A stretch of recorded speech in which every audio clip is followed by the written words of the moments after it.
In this video, I'm going to show you about the 3 basic strategies of chess. So by this point, you know how to move all the pieces, you know how to castle your king, and you know how to checkmate your opponent's king on the other side. But let's find out how we can get there. A strategy is knowing what to do in order to get to a position to checkmate your opponent's king. Now, the 3 basic strategies include: number 1, control the center; 2, develop your pieces; and 3, king safety. The first thing we're going to talk about is control the center. Now, if you control these 4 centers in the square in the middle, these are called the super center. Now, the center right here on this square is just a regular center. If you have more pieces and you're able to control your pieces better than your opponent, you get to have a better flow. You get to have better access and ways to attack your opponent's king. So let's look at the way that we control the center. Most times white will play e4, and then afterwards they will want to play e5. Look at how many squares these 2 pawns by themselves control the middle of the board. This pawn over here is controlling these 2 squares, and this pawn is controlling these 2 squares. Now you can look at how much control they are taking with only 2 pawns in the middle of the board. So you see these pawns in the super center, and now look at the squares that they are attacking in this position. They are building up a wall to stop the other players' teams from going forward. So this is a very strong wall. They just actually need some help afterwards. And this is why I push for our players or our students to not move the pawns all the way on this side. Because pawns on this side, or if you move a pawn up here and a pawn over here, they do not control the middle of the board. This pawn is only attacking 1 square over here, and this pawn is only attacking these 2 squares on the right side, and this pawn is only attacking here. They have nothing to do with the middle right here. And then black is able to move their pieces up in the middle that can help control the game. Look at the power that you're going to give black if you keep moving the pawns on A, B, G, H. So I encourage my students not to move the A, B, G, H pawns, these 4 pawns right here. I encourage you not to move these 4 pawns at the beginning of the game, because this could be used for the king safety later. And also, these pawns do not help you control the middle of the board. Let's look at how controlling the middle of the board looks like whenever you move your knights to the middle of the board, towards the middle. Now this knight, I'm going to mark this knight attacking points in blue, and this knight's attacking points in green. So this knight can attack 1, 2, 3, 4, 5, 6, 7, 8 squares all around him. It's very powerful and very effective in the middle. Now let's look at this knight right here. We're going to check out 1, 2, 3, 4, 5, 6, 7, 8. This knight also controls 8 squares in the middle, and look at the 2 circles that you have. These knights are controlling in the middle of the board. Now if you're able to push your pawns up, these knights are now protecting these pawns in the middle. And remember, these pawns are now building up a wall that can stop your opponents from coming towards your king. So let's compare it to what happens if you move your knights. This is a common mistake that I see people make all the time, is moving their knights on the rim or on the edge. I like to say this: the knight on the rim is grim. It is a very grim situation when you move your knights towards the side of the board. The knight right here will only now attack 1, 2, 3, 4 squares, and also 1, 2, 3, 4 squares, and it is nowhere near attacking the middle of the board.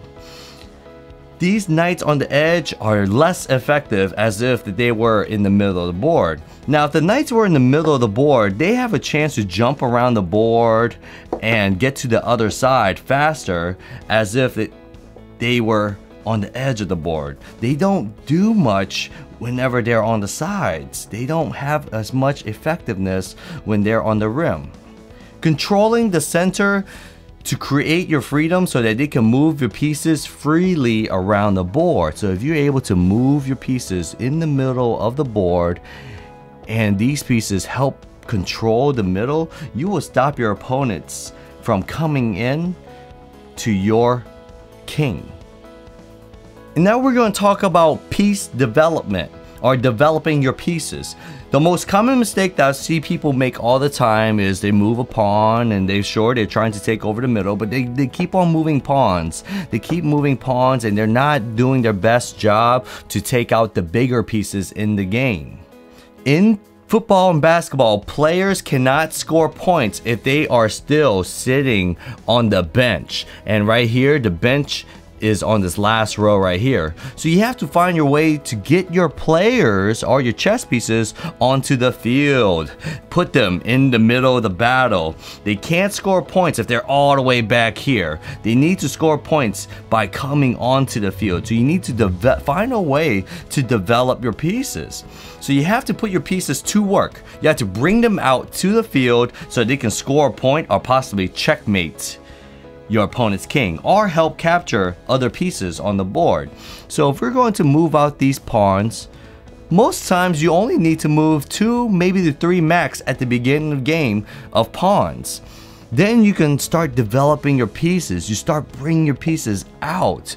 Then you're going to bring out your bigger pieces, your knights, your bishops. They help attack the middle. They are out of the game. And then eventually you're going to bring your queen out to support these players to help find a way to attack this black king over here. And sure, there might be other pieces in the way. That's why you need to bring your pieces off the bench, because we need to treat this like a basketball game or a football game. The more players you have on the field, the better chances you have to fight off for your opponents. So in this situation, we have about a 4 versus 4. Now let's imagine if it was a 4 versus 3 situation. Which basketball team will win in a 4 versus 3 game?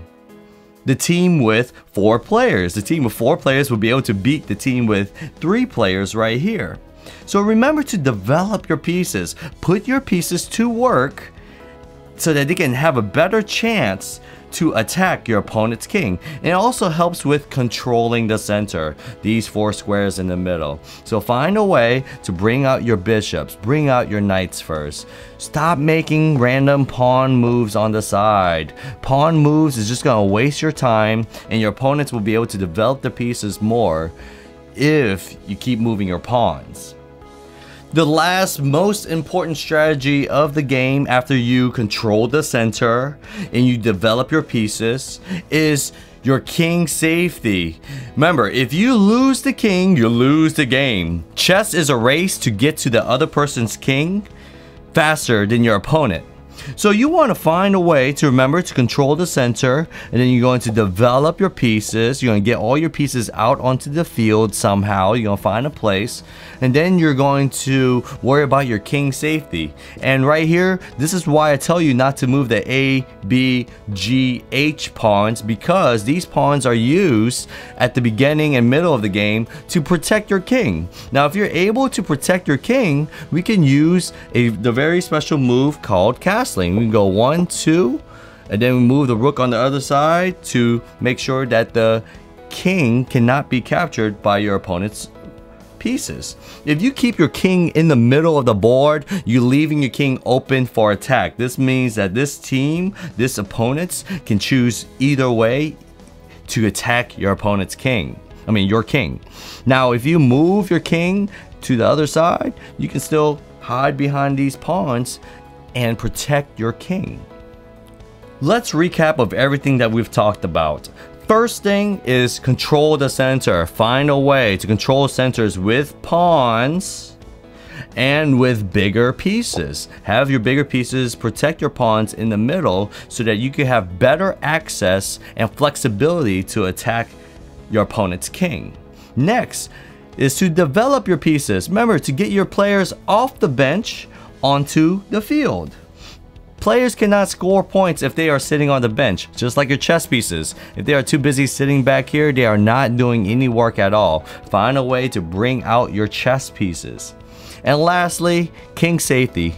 Find a safe space to protect your king from your opponent's pieces, because if your king is lost, you lose the game. So remember, find a wall of pawns and use bigger pieces to protect that wall as well. And those are the 3 basic strategies of chess. If you can do these strategies better than your opponent, you will have a better chance and higher chance of winning and getting that checkmate.